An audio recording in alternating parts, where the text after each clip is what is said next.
E aí galera, tudo bem com vocês? O vídeo de hoje é pra gente falar um pouco desse elenco do Cruzeiro que foi muito modificado nas últimas semanas, um pouco por pedidos do antigo treinador Anderson Moreira, um pouco por decisões da própria diretoria e também já tem alguma novidade aí que envolve o novo técnico Ney Franco. Então vamos falar um pouco mais como tá esse retrato do plantel do Cruzeiro e no segundo momento falar um pouco dessas mudanças táticas que o Ney Franco parece disposto a fazer no time e que deram muito certo no primeiro jogo contra o Vitória. A gente saiu daquela fase ruim de 6 partidas sem vencer, né? E deu aí uma perspectiva muito boa de que o Cruzeiro tenha uma produção melhor nas próximas semanas e que consiga emplacar vitórias e assim brigar de fato pelo acesso. Mas olhando de forma geral aqui, vocês vão identificar que o plantel do Cruzeiro nesse momento está com 33 jogadores. São os mesmos 4 goleiros desde o início da temporada, né? O Fábio, que é o titular, Lucas França e Vitor Eudes se revezam ali na função de reserva, inclusive, e o Vinícius é o 4º goleiro. Para a zaga, a gente tem 5 zagueiros nesse momento, né? O Léo e o Kaká vêm sendo titulares,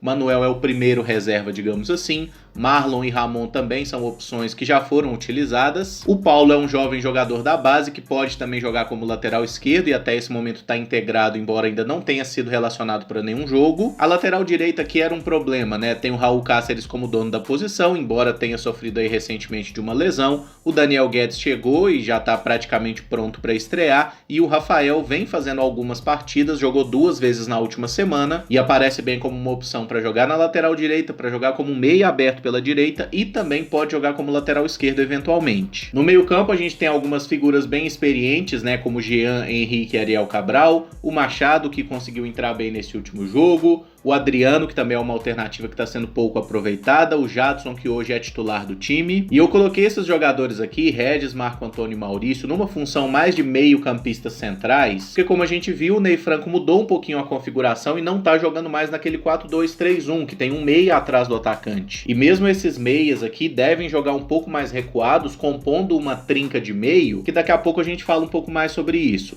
Mas o Regis entrou muito bem no último jogo, fez gol, o Marco Antônio não tem sido muito aproveitado, vamos ver se o Ney Franco dá mais chances para ele. O Maurício fez alguns jogos ruins, a exemplo de todo o time, mas jogou bem nessa partida contra o Vitória. E aqui eu botei o Marquinhos Gabriel, que tá de volta após um empréstimo ao Atlético Paranaense, e o Claudinho, porque eu acho que são jogadores que, apesar de serem meias, eles devem ser mais aproveitados até como atacantes pelos lados, por causa de suas características de jogo mesmo. Ainda vale pontuar a presença do Arthur Caíque e do Ayrton, que vem sendo esses atacantes titulares. O Stênio, que apesar de estar integrado ao elenco principal, ele tá com uma lesão, deve ficar pelo menos 4 meses fora. Então se a gente quiser deixar o Stênio nessa lista aqui, do pessoal que não deve ser aproveitado nesse momento, eu acho que até faz sentido. Botei aqui também o Ivan Angulo, né, o colombiano que tá de volta ao Cruzeiro, tá treinando na Toca da Raposa, mas não tem condições de ser registrado nesse momento por causa da punição na FIFA. E enquanto o Cruzeiro não conseguir regularizar aquela questão da dívida com o Zória, o Angulo não vai ser uma opção para os jogos, mas ainda assim ele já está trabalhando na Toca. E para essa função de ataque, né, a gente tem o Marcelo Moreno que vem sendo titular, o Thiago que é o reserva imediato, Robertson e Vinícius Popó que também compõem o elenco. E eu não vou falar do Sassá nesse vídeo porque a situação dele tá muito indefinida no momento que eu faço o vídeo, então vamos aguardar o que acontece. E essa galera que eu botei aqui em cima são jogadores que o Cruzeiro nesse momento não vai aproveitar, tá? Deixando bem claro, o Stênio não é essa situação, eu botei ele aqui por causa da lesão mesmo. É uma situação parecida com a que vive o zagueiro Dedé, que tem a sua permanência no Cruzeiro incerta e nesse momento ele não tem uma previsão para retornar aos gramados também. Ele passou por aquela cirurgia no joelho lá no início do ano, né? Era esperado que no final de 2020 ele voltasse a trabalhar com o grupo, mas como a situação dele extra-campo também é muito complicada, né? A gente não sabe se o Dedé vai ficar no Cruzeiro de fato. É um jogador que o Ney Franco certamente não deve contar nesse momento. O Arthur tá com negociação para ir pro América, talvez no momento que você está vendo esse vídeo o empréstimo já foi selado. Esses 3 laterais esquerdos o Cruzeiro já disse que não vai aproveitar, João Lucas, Giovani e Patrick Bray, sendo que o Patrick Bray supostamente tem uma proposta do futebol alemão, mas essa proposta não chega. O João Lucas tem o contrato encerrando agora em dezembro e o Cruzeiro não quer utilizá-lo mais, graças a Deus. E a situação do Giovani, eu volto a afirmar o mesmo que eu falei anteriormente, que não vai me surpreender se o Cruzeiro reintegrar esse jogador ao plantel, justamente pelo fato dele ter contrato com o nosso clube até o final de 2021. E como a gente só tem um lateral esquerdo no momento e está proibido de contratar outros jogadores, é uma tendência que em algum momento o Ney Franco puxe o Giovani de volta. E tem aqui também o Wellington, jogador que o próprio Sérgio, presidente do Cruzeiro, já falou que a intenção é emprestá-lo porque o Cruzeiro não considera que ele esteja pronto no momento. Esse seria um retrato do plantel, né? Com o Stênio aí afastado por causa da lesão, eu diria que o Cruzeiro está com 32 jogadores no elenco principal, o que é um número bem razoável. É muito fácil identificar que o nosso maior problema aqui vem sendo a lateral esquerda, que só tem o Matheus Pereira, embora a gente possa contar eventualmente com o Paulo fazendo esse papel, ele já jogava como lateral esquerdo na base, e tenha também esses laterais direitos. Tanto o Daniel Guedes quanto o Rafael já atuaram na lateral esquerda, embora não seja sua posição de origem. Aqui entre os meio-campistas acho interessante pontuar que jogadores como Regis e Maurício também podem atuar nesse trio de ataque. Eles não são peças exclusivamente para jogar no meio-campo, mas pelo menos no primeiro jogo do Ney Franco no Cruzeiro, eles foram aproveitados por aqui e tiveram de fato um bom aproveitamento, né? Então eu diria que o elenco do Cruzeiro tá mais ou menos com esse desenho. Feita a mágica da edição, esse aqui foi o time do Cruzeiro que o Ney Franco escalou na última partida contra o Vitória, e acredito que encheu muitos de nós de esperança, né? Porque pela primeira vez a gente viu o Cruzeiro marcando saída de bola, sendo um time mais intenso e conseguindo a vitória no final das contas, que é o que mais importa, né? A gente precisa de resultado, embora jogar bem também seja muito importante. E quando a gente olha aqui para o desenho tático, a única mudança realmente que aconteceu na formação da equipe é que em vez da gente atuar com dois volantes, né, que normalmente eram aqui, por exemplo, Jean e Jadson, e um meia próximo ao atacante, a gente jogou com dois meias, né? O Jadson teve um pouquinho mais de liberdade para sair, o Jean virou um volante entre duas linhas de 4 e o Maurício foi recuado para uma função de meia central. E a gente fala de duas linhas de 4 por quê? Porque no momento que o time tá sem a bola, os dois atacantes, né, o Arthur Kaique e o Ayrton,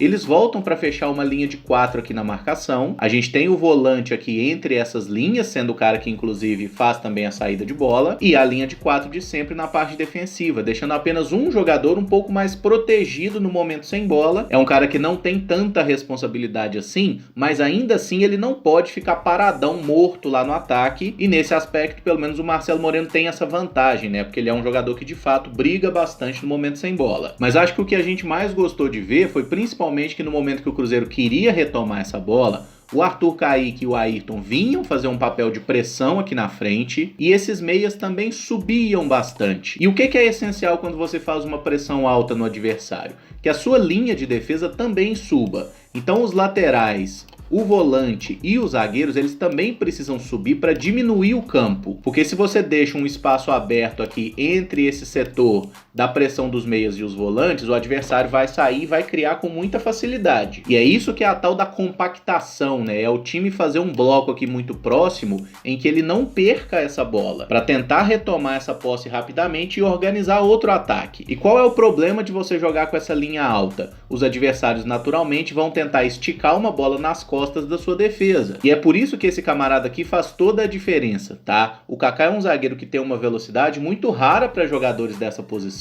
e ele consegue atuar muito bem nessas coberturas, né? O Léo já é um jogador mais pesado e que naturalmente vai ter um pouco mais de dificuldade para fazer isso. E olhando para o nosso grupo de zagueiros, talvez esse camarada aqui, o Ramon, passe a ter mais oportunidades de jogo justamente porque ele também é um zagueiro de boa velocidade. Enquanto o Léo, assim como o Marlon e o próprio Manuel, são jogadores mais pesados. E até o goleiro tem um papel importante nessa tática, que é atuar como se fosse um goleiro líbero, digamos assim. Porque se tem bola longa nas costas da defesa, muitas vezes o goleiro vai ser exigido para sair do gol, picar essa bola para longe, cortar um lançamento. Então é uma forma de jogar que exige muita atenção e muita concentração do time para que ela funcione bem. Jogadores devidamente reagrupados para a gente falar um pouquinho do que foi o Cruzeiro e Vitória, né? O Raul Cáceres foi substituído por lesão ali com 30 minutos de partida, entrou o Rafael fazendo o mesmo papel aqui na lateral direita e se destacando muito pela velocidade. É um jogador muito novo, muito promissor, né? E pode de fato se tornar uma peça importante do Cruzeiro no futuro. Mas a substituição que eu acho que mais agradou, nem tanto pelas peças, mas pela ideia do técnico, pela postura, foi a saída do Jadson, que é um volante, apesar de ter muita qualidade para saída com a bola, inclusive, para a entrada do Regis, né, que é de fato um meia. Então nesse momento o Cruzeiro tinha de fato um volante e 4 meia atacantes além de um centroavante. Isso é a famosa mexida para tentar ganhar o jogo, né, uma mexida ofensiva, buscando ter o time mais perto ali, em cima do adversário. No momento dessa mexida ele também tirou o Marcelo Moreno e colocou o Thiago, né, para ter um centroavante descansado e que incomodou bastante o adversário, embora não tenha finalizado bem. E esse foi o momento mais ofensivo do Cruzeiro. A gente criou várias oportunidades, poderia ter feito feito gol, pecou bastante no arremate. E no momento que o Ney Franco faz uma mexida em tese mais conservadora, né, que foi tirando o Maurício para colocar o Felipe Machado, é justamente dos pés dele que sai aquele passe em profundidade, que o Arthur Kaique chega na linha de fundo e cruza, e o Regis entrando na área faz o gol da vitória. E não tem como a nossa expectativa não ser de que a partir dessa semana que o Ney Franco vai ter mais tempo para treinar o time, que no próximo jogo contra o CSA a gente consiga jogar tão bem ou melhor. E para fechar o vídeo, eu vou só tentar fazer aqui o que seria o quê? Um espelho de time, né? Se esse aqui for, por exemplo, o time titular, qual seria o time reserva, considerando jogadores de características próximas a esses aqui? Então no gol, né, é o Lucas França e o Vitor Eudes que disputam uma posição. Vou botar o Lucas aqui simplesmente por ser mais experiente. Na zaga, eu diria que o Manuel é um reserva imediato para o Léo, por características, e o reserva para o Kaká seria o Ramon, por ser um jogador mais rápido. Aqui nessa função de primeiro volante, né, que o Jean foi o titular, eu diria que o Henrique seria uma opção natural para jogar por aqui. Eu também não gosto dessa ideia, tá, mas estou falando apenas de similaridade, né, e até pela experiência do jogador que atua nessa função, mas eu pelo menos preferia muito mais ver o Adriano jogando por aqui, tá? O Cáceres seria uma opção aí para lateral direita, assim como é o Rafael, e a gente ainda tem o Daniel Guedes, né? Pela falta de um lateral esquerdo, eu vou colocar o Daniel Guedes como um possível reserva, um improvisado, sempre pontuando que ele é lateral direito e pode quebrar um galho por aqui, assim como o próprio Rafael. Aqui no meio eu imagino que Jadson e Machado possam disputar uma posição, né? Assim como Maurício e Regis, por serem jogadores de características próximas. O Marcelo Moreno e o Thiago já disputam essa vaga como centroavantes. Um jogador de característica próxima ao Ayrton, né, ponta direita, jogador de velocidade, a gente tem o Angulo, né, que hoje não tem condição de jogo, mas esperamos que logo esteja regularizado. E para ser esse atacante pelo lado esquerdo, que puxa para dentro, tenta bater, em tese poderia ser o Stênio, né, mas o Stênio tá lesionado, então não é uma alternativa. Então eu diria que o Marquinhos Gabriel é uma opção para fazer esse papel, embora não me agrade tanto. E o Claudinho também pode fazer essa função. Tentando agregar aí os outros jogadores. O Marlon seria também um zagueiro forte, pesado, para disputar aqui com o Léo Emanuel. O Ariel Cabral seria uma alternativa para volante pelo lado esquerdo. Foi inclusive a posição que ele jogou melhor com a camisa do Cruzeiro lá em 2015. O Vitor Eudes e o Vinícius são opção para o gol naturalmente.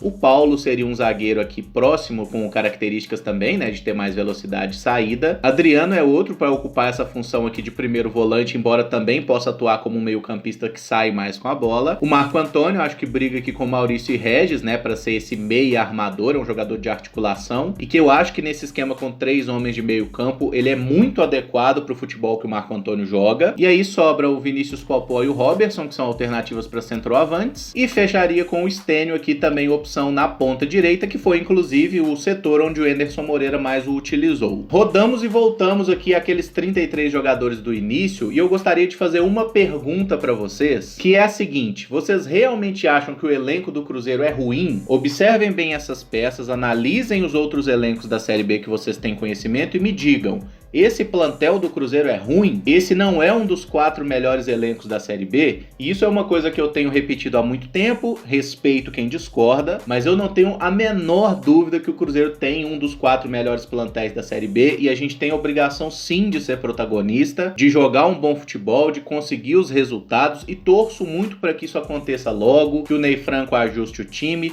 Talvez essa mudança aí para um esquema com um trio de meio campo e um trio de ataque seja importante para chegar a esse acerto, né? Que os jogadores se mobilizem, levem essa Série B muito a sério, porque o Cruzeiro precisa desesperadamente do acesso, porque outro ano na Série B certamente seria desastroso pra gente, e nós certamente não teríamos um elenco tão recheado como esse aqui. Se você gostou do vídeo, eu peço que deixe o like, que se inscreva no canal caso ainda não seja inscrito, e use os comentários aí para dizer o que você espera do Cruzeiro nessa temporada, como você avalia esse plantel, quais as posições que você avalia estarem mais carentes no momento, e deixem aí também qual seria o seu time titular para o Cruzeiro nesse momento, né? Considerando esse novo modelo tático que o Ney Franco parece disposto a colocar, com um trio de homens no meio e 3 atacantes. Muito obrigado por acompanhar, um abraço e até o próximo vídeo. Valeu!